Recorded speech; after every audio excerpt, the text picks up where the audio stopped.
Chapter 2, the missing essential, his personality. Email and texting have gotten me into a lot of trouble. The reason is simple. Those who receive my electronic missives cannot hear my tone of voice or see the expression on my face as they interpret my words. A very dangerous vacuum. Disembodied words have a way of being haunted. Too many times I've sent along something intended as playful, but without that twinkle in my eye or the slight grin on my face, so essential to understanding my motives, my readers have taken the playful comment seriously and been hurt by it. Sometimes I have intended a word of correction, but it was dashed off in a hurry, and again, without the smile on my face and reassuring tone of voice so essential to convey my heart, the message came across as harsh. This is the collective vacuum many of us bring to the Gospels. Without Jesus' tone of voice, what was in his eyes, the lift of an eyebrow, a suppressed smile, a tilt of the head, an unflinching gaze, we misinterpret a great deal of what we find there. Reading the Gospels without the personality of Jesus is like watching television with the sound turned off. You get a very dry, two-dimensional person doing strange, undecipherable things. Take this story as one example. A Canaanite woman from that vicinity came to him crying out, "Lord, Son of David, have mercy on me. My daughter is suffering terribly from demonic possession." Jesus did not answer a word. So his disciples came to him and urged him, "Send her away, because she keeps crying out after us."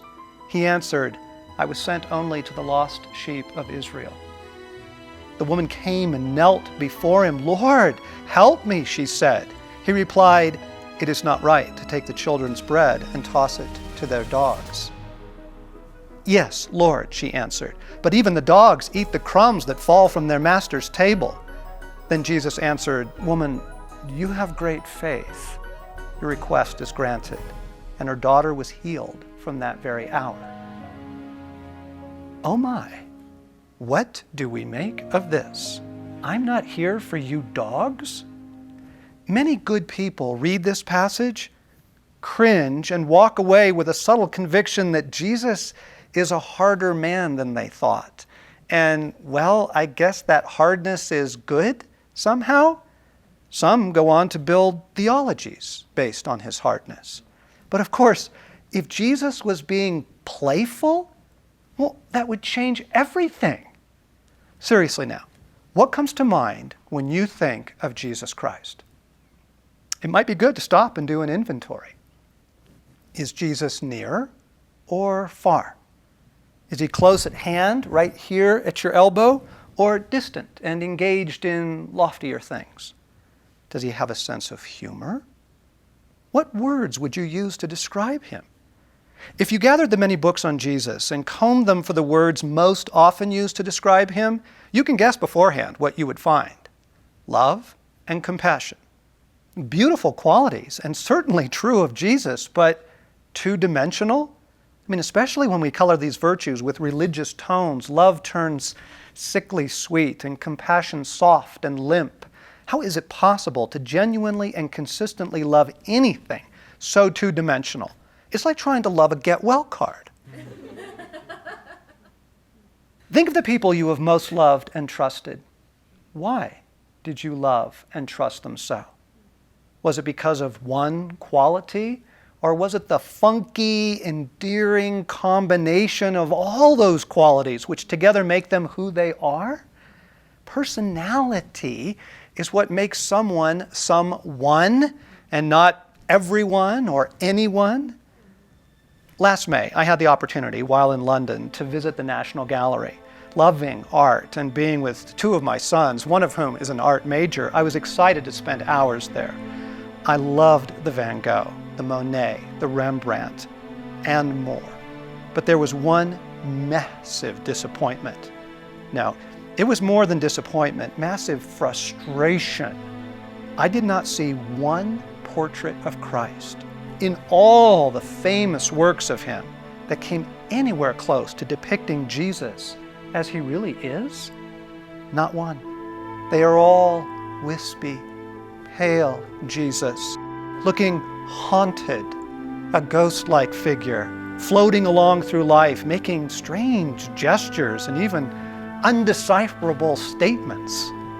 The nativity scenes were particularly ridiculous.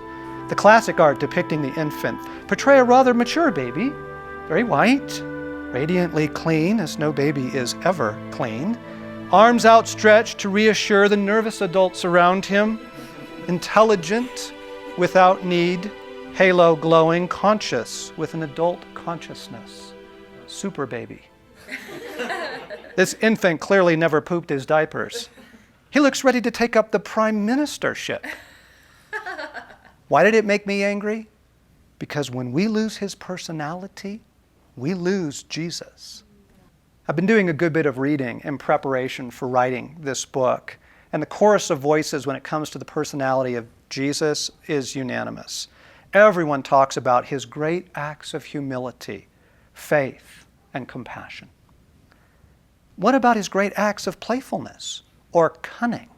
What about his brilliance, his wit, his irreverence, the scandalous freedom with which he lives, his exasperation and impatience, not to mention his humanity? We have nearly forgotten that he was a man. Good grief. Your hamster seems to have a more fully developed personality than most portraits of Jesus.